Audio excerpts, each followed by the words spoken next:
The tongue, though small, wields the power to destroy your influence before you even move. In this video, we expose the 10 deadly moments when your own mouth conspires against you, and teach you how to silence it before it betrays your ambition. Listen well, for men often believe words to be servants, yet they are treacherous masters. Every careless syllable may unravel the carefully woven threads of authority, respect, and fear you have painstakingly built. Today, we peer into the shadowy theater of speech where desire, pride, and ignorance clash, revealing the silent ways in which the lips betray the mind. Understand this, and you may learn to command not just your words, but the very outcome of every encounter. Do you understand the danger of speaking before you are ready? Most men do not. They parade their desires as though the world is eager to applaud, unaware that every word is a signal to those who seek to undermine them. Ambition, when proclaimed too loudly, becomes a beacon, not a declaration of strength, but an invitation to sabotage. Consider the great rulers of history who fell not by sword, but by their own tongues. Julius Caesar, in the height of his power, trusted words to allies who smiled while plotting his end. Each boast, each subtle announcement of intent, allowed conspirators to see the map of his desires. Do you see the lesson? Your mouth can become your most dangerous general, delivering your plans straight to those who would see you undone. Ambition is a delicate flame. It burns brightly in your mind, illuminating possibilities and strategies, yet if exposed too soon, it blinds you. How many men have ruined themselves by revealing a step in their ascent? How many have spoken of victories yet unclaimed, only to find their path obstructed, their rivals prepared? Words, when untamed, are not mere sounds, they are instruments of betrayal. Think of the courtier who whispers his dream of the crown to a friend he believes loyal. Does loyalty truly exist without self-interest? History suggests otherwise. Men are opportunists, they measure your words and act on what they hear. Every hint of ambition is a currency they can exploit. You may believe you are gaining allies, yet in truth, you are arming potential enemies. Psychologically, this betrayal is predictable. Humans are wired to act on perceived advantage. When your ambitions are audible, others calculate, consciously or not, how to turn your intentions against you. They do not hate you, they simply act in their self-interest, exploiting every opening you provide. Your mouth, careless and unchecked, hands them the key to your downfall. Consider the example of Machiavelli's Florence, a city teeming with intrigue. Princes fell not because of inferior armies, but because they spoke their desires freely in halls thick with ambition. One prince, enamored with a vision of conquest, revealed his campaign in letters and conversations, assuming secrecy where there was none. The result: betrayal from within, alliances crumbled, and the city's enemies feasted on his overconfidence. What could have been a quiet, calculated rise turned into a public spectacle of failure. Ambition spoken aloud invites scrutiny. Others watch, analyze, and prepare. Even the most well-intentioned confident may miscalculate loyalty.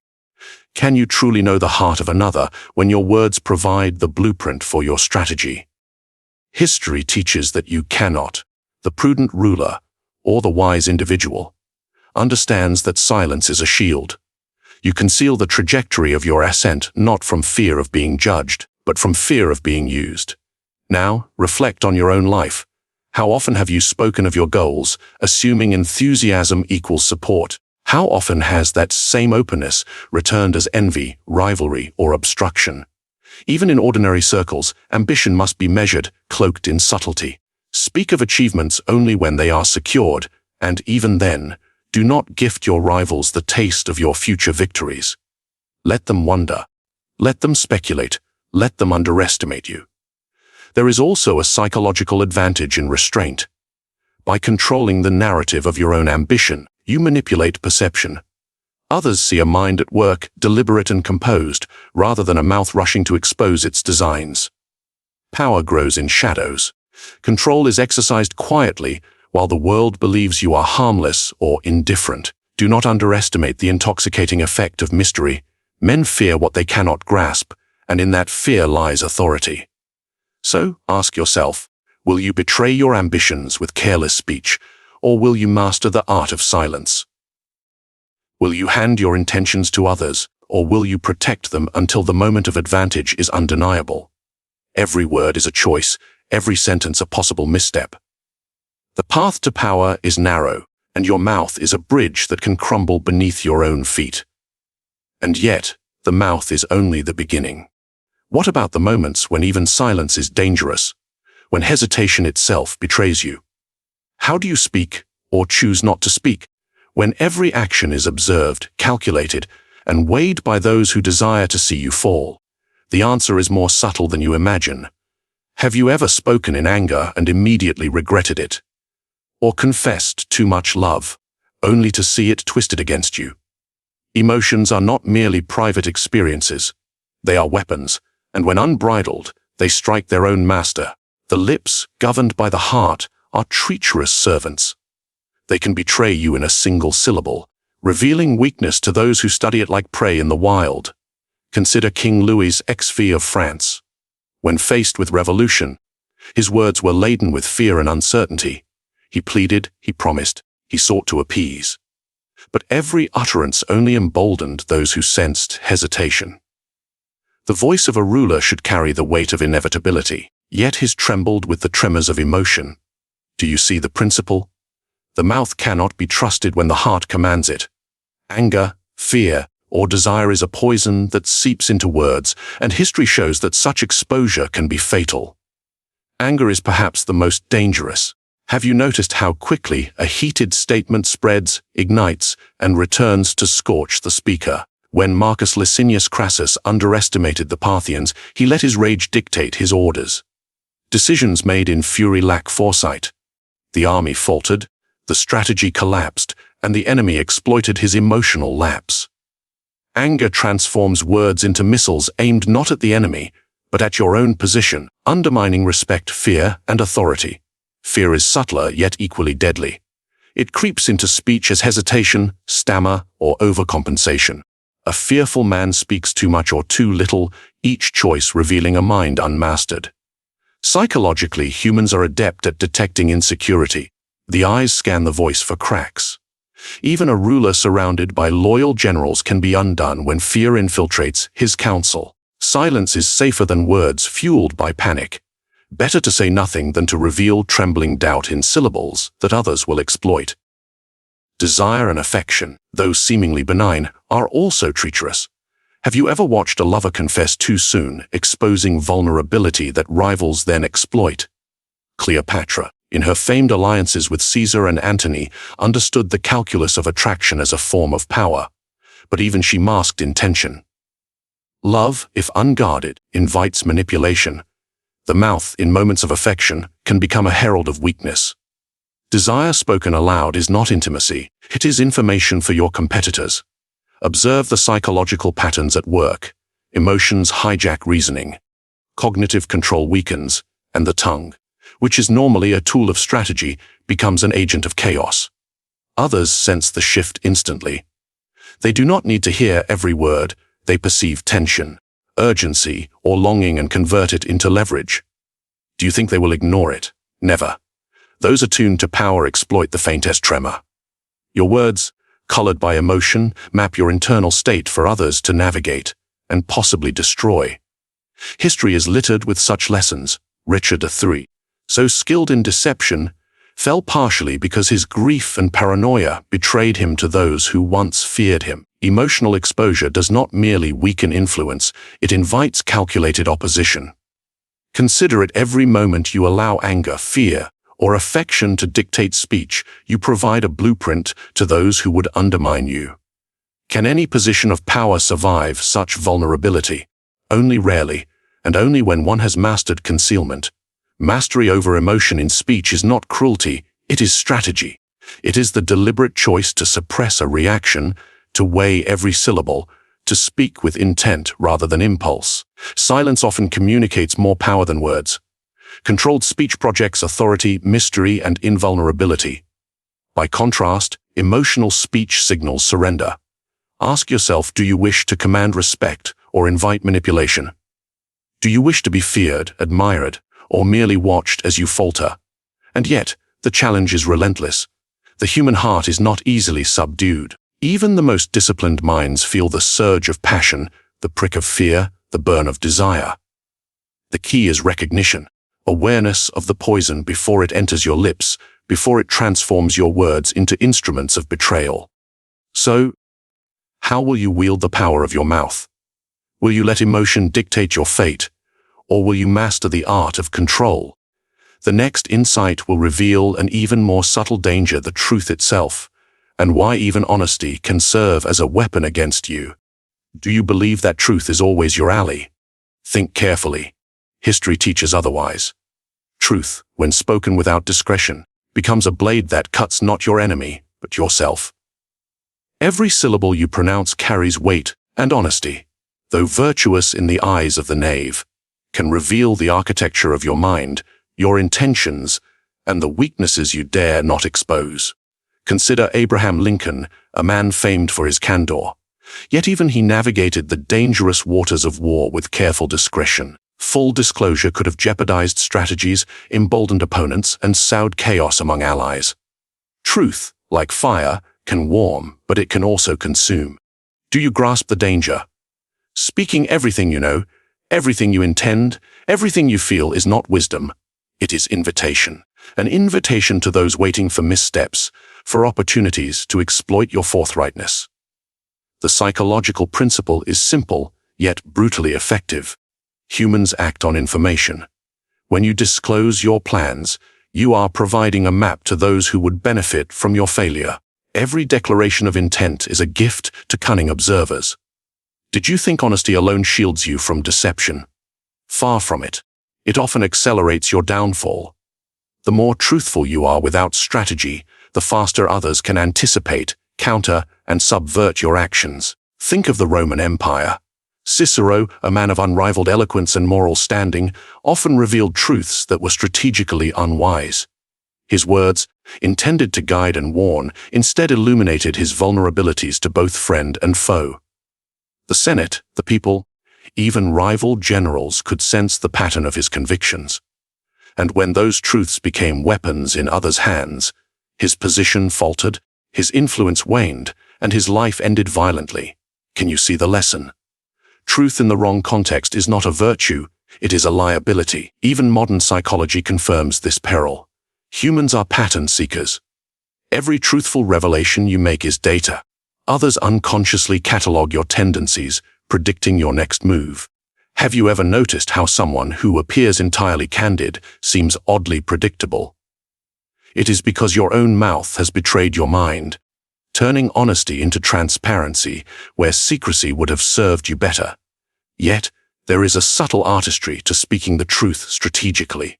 Alexander the Great often revealed only fragments of his plans, mixing fact with omission, truth with ambiguity.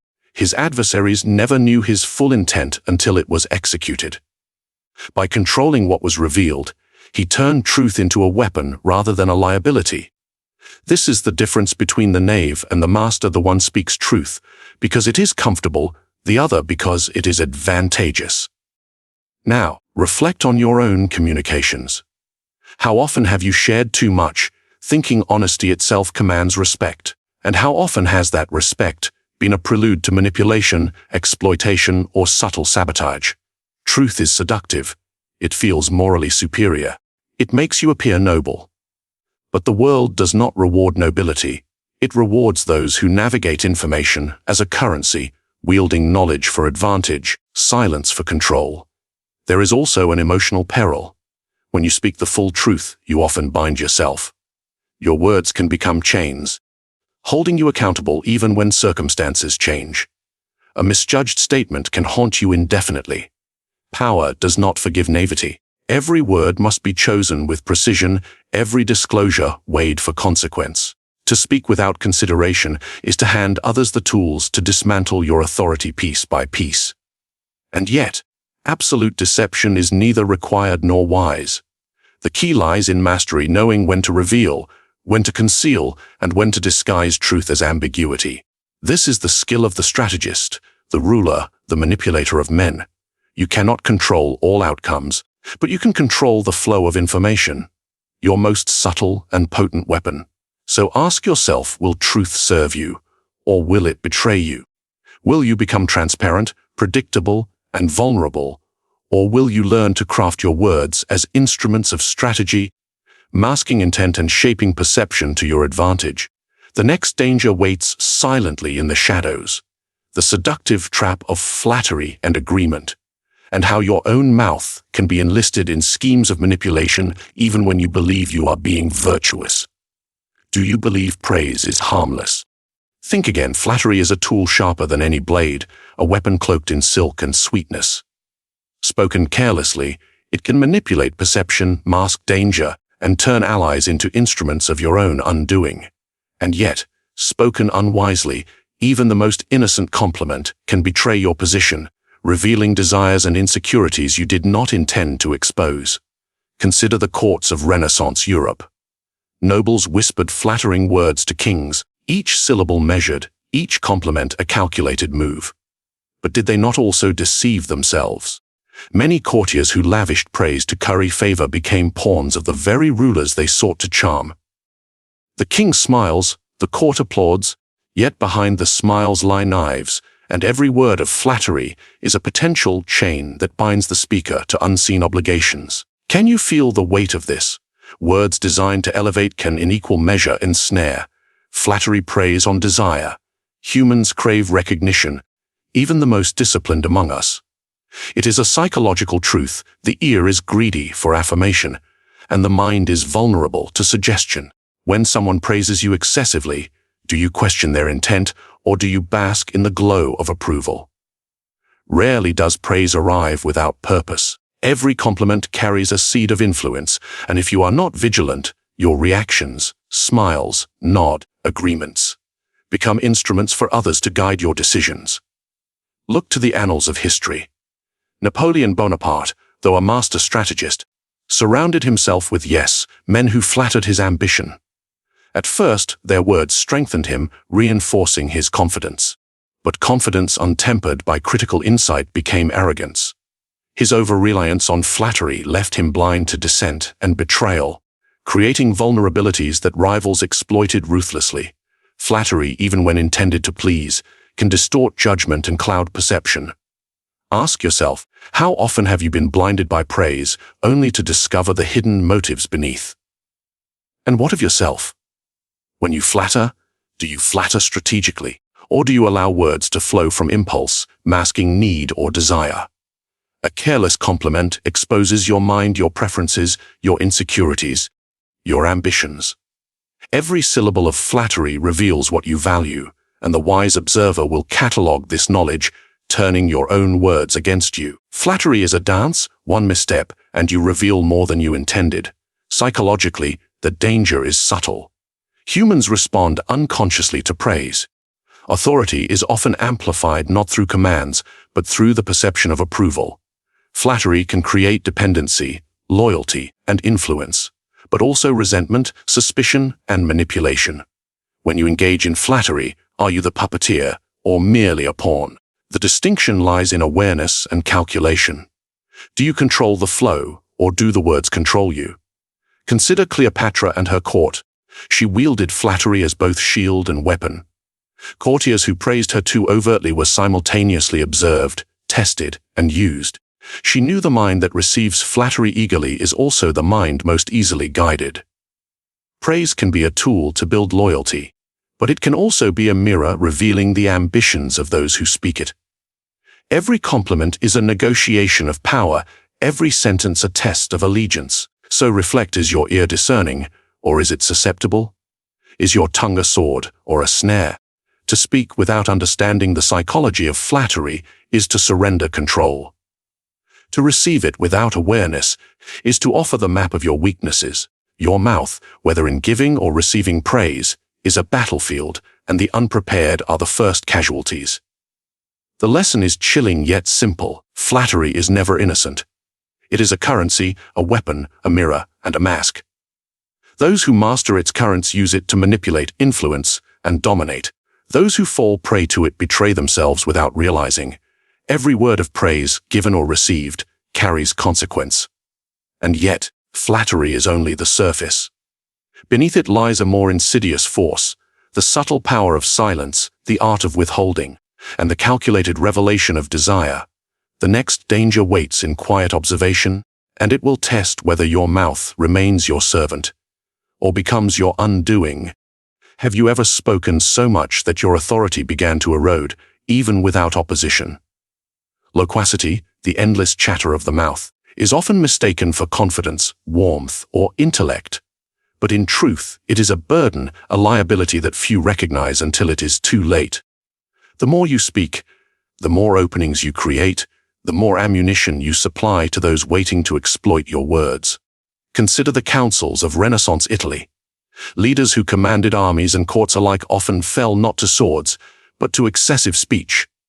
One statesman, desperate to appear informed and influential, filled every meeting with endless commentary. At first, he seemed wise, erudite, indispensable.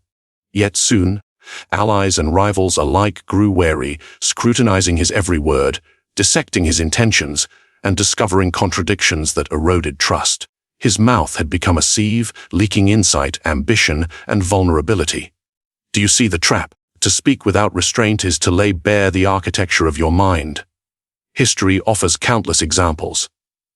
King Charles I of England, eloquent and learned, failed to gauge the peril of his verbosity.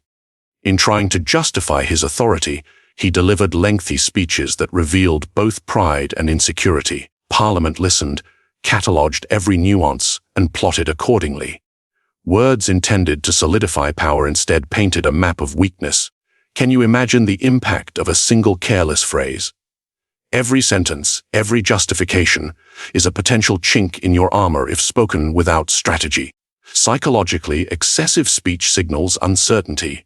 The mind, when nervous or ambitious, seeks to fill silence with words, believing they convey control. But the opposite is true. Silence projects confidence, deliberation, and mastery. Observe carefully. When the most powerful men speak less, others lean in, trying to decipher intention. When they speak more, they betray thought, motive, and plan. The mouth becomes a bridge for others to cross into your psyche. Are you willing to let them tread freely? Consider Napoleon Bonaparte, master of strategy yet aware of the danger of verbosity. In councils and war rooms, he chose his words like weapons. Too much explanation might reveal tactics, too little could confuse allies. By speaking sparingly, he retained mystery, projecting authority that amplified his presence. Compare him to generals who could not contain their tongues, officers whose endless chatter led to miscommunication, indecision, and ultimately, disaster. Words unchecked are rarely innocent. They carry consequence, often unseen until the tide of events has shifted against you.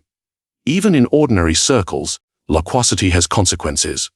A leader who dominates conversation may inspire attention but also resentment. Allies tire of overexposure, enemies scrutinize for inconsistencies, and the observer notes patterns that could be exploited. Every phrase, anecdote, or boast becomes a clue in the puzzle of your ambitions. Do you speak to command or to be heard? There is a subtle difference, and those who confuse the two often pay dearly. Loquacity also undermines perception. Authority thrives in contrast: the silent, deliberate thinker versus the verbose, impulsive speaker. Silence creates space for imagination, for respect, for strategic speculation. The mouth, when overused, diminishes this power. Your words, instead of shaping reality, become a reflection of inner chaos. Do you wish to be a figure of influence, or merely a catalogue of information for others to interpret, judge, and exploit?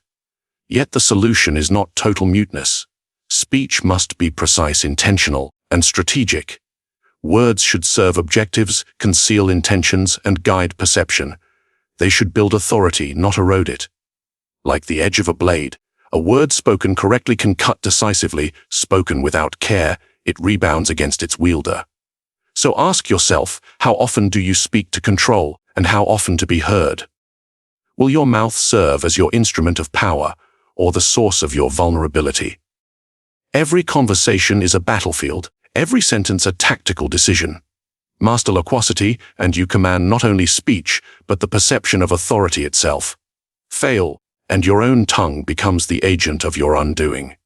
And yet, even mastery of restraint does not absolve the next peril. Words controlled may conceal strategy, but silence alone cannot shield you from observation, inference, and manipulation.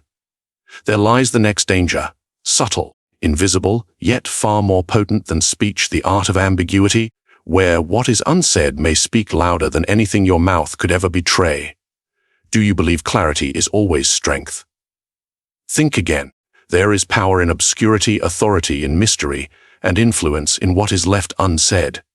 The mouth, when wielded without subtlety, can betray intentions, but when guided by ambiguity, it becomes a tool of domination, a mirror that reflects only what you wish others to perceive. Have you learned to speak in riddles, to reveal enough to entice, yet conceal enough to control? Consider the great statesmen and rulers of history. Queen Elizabeth I of England mastered ambiguity as both shield and weapon. In matters of diplomacy, she would speak in terms so measured that foreign envoys and domestic advisers alike were left uncertain of her intentions. This uncertainty was not weakness. Nations feared making assumptions. Allies hesitated. Rivals faltered. Her mouth was her most potent strategist because she never revealed more than necessary. Can you imagine the advantage of cultivating that same inscrutability? Ambiguity exploits human psychology. People fear what they cannot fully understand. The mind instinctively seeks patterns, but when faced with calculated uncertainty, it overcompensates. You leave openings for speculation, and in doing so, others act in ways that you anticipate and manipulate. Every word, carefully veiled, becomes a chess move, every hesitation, a trap.